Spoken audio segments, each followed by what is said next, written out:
келечек буындардын жоопкерчилигине негизделген көп тараптуу системаны колдойбуз.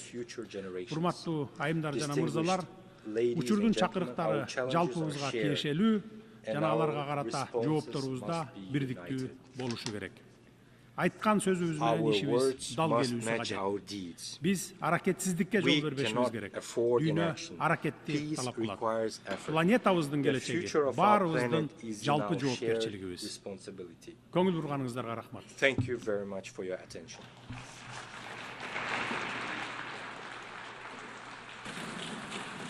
On behalf of the Assembly, I wish to thank the President of the Kyrgyz Republic.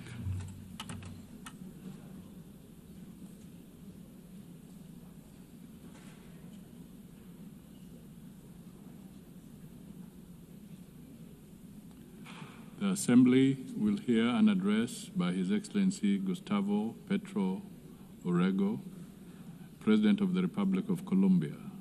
I request protocol to escort His Excellency and invite him to address the Assembly.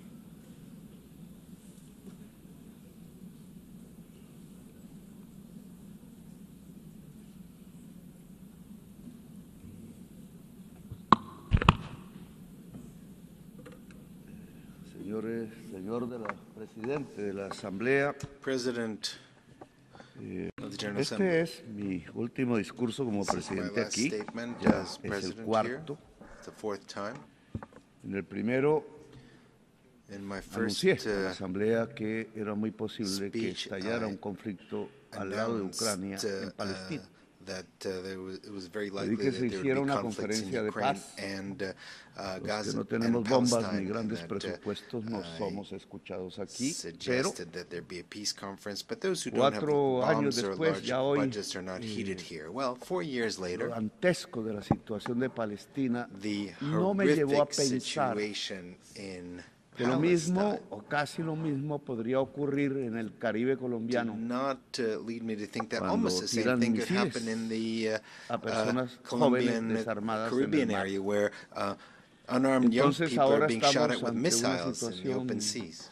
And now diferente, we are in a different quizás situation. más global. La Perhaps it's barbarie hoy more es del global, planeta.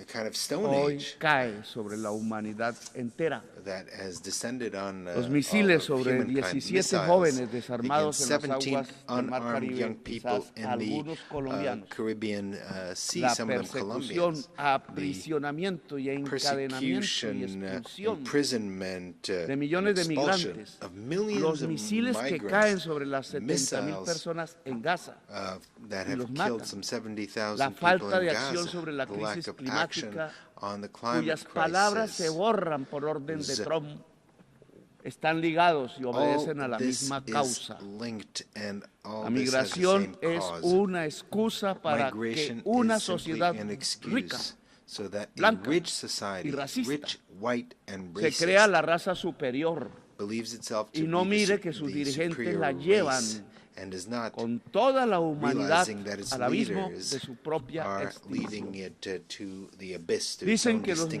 misiles en together el with the rest of Caribe eran humanity. para They detener said las that the drogas. missiles in the Caribbean were Mentira, used to stop dicha drug aquí, en trafficking. este That mismo is a sitio. lie. En el año Stated here in this 2023 y very rostrum. 2024 In 2023 and fueron los 2024 años donde más were cocaína years se when incautó the y más largest de amount of cocaine 700 was capos seized, del and narcotráfico over fueron 700 extraditados a drug Estados traffickers Unidos were y Europa. extradited Los to the extradité United yo States and Europe. I y la extradited them. cocaína la And incautó mi gobierno. And my government seized, Y no confiscated tiramos un the solo cocaine, misil, and we didn't ni shoot a single asesinamos missile, ningún joven. nor did we kill any youths. Los años donde probé The years que es más eficaz sustituir where I was able to voluntariamente prove con that los it's more cultivos effective de hoja de coca to que substitute erradicarla coca forzadamente crops, then con eradicate glifosato them, y fuerza then forced sobre los eradication campesinos pobres de using Colombia. poison. He cambiado forcing, la fracasada y peasants to use violenta guerra contra las drogas The violent por war una against eficaz drugs política was a failure, and antinarcotraficante, I que es replaced diferente. it with an No effective confundir la sustancia anti-trafficking muerta con la persona policy, codiciosa. not based Pero on necesitan a violencia mix-up para between an dominar a inert Colombia y América substance Latina. that is drugs with people who Necesitan actually destruir el use it and diálogo practice e it. But imponer what was y necessary lanzar is to destroy misiles dialogue asesinos and to sobre shoot jóvenes pobres missiles. en el Was it Caribe. really necessary on La unarmed, política poor antidrogas young no people es in the Caribbean? The para anti-drug detener la policy cocaína is que not llega a meant los to Estados stop Unidos. cocaine that is coming to the United La States. política antidrogas es para Anti-drug dominar policy los is pueblos to del sur dominate en the general. peoples of the South No as mira a la whole. droga, mira el poder y la dominación. You shouldn't look at Por the eso drugs, hablo you should ante look at ustedes who has the power como and un who dominates. presidente desertificado. This is why I speak to you Por el as a mismo decertified presidente president. I've been sin decertified que by él President tuviera Trump ningún derecho a hacerlo, without him ni having humano, any right to ni do divino, this, y a sin human razón right or mental. divine right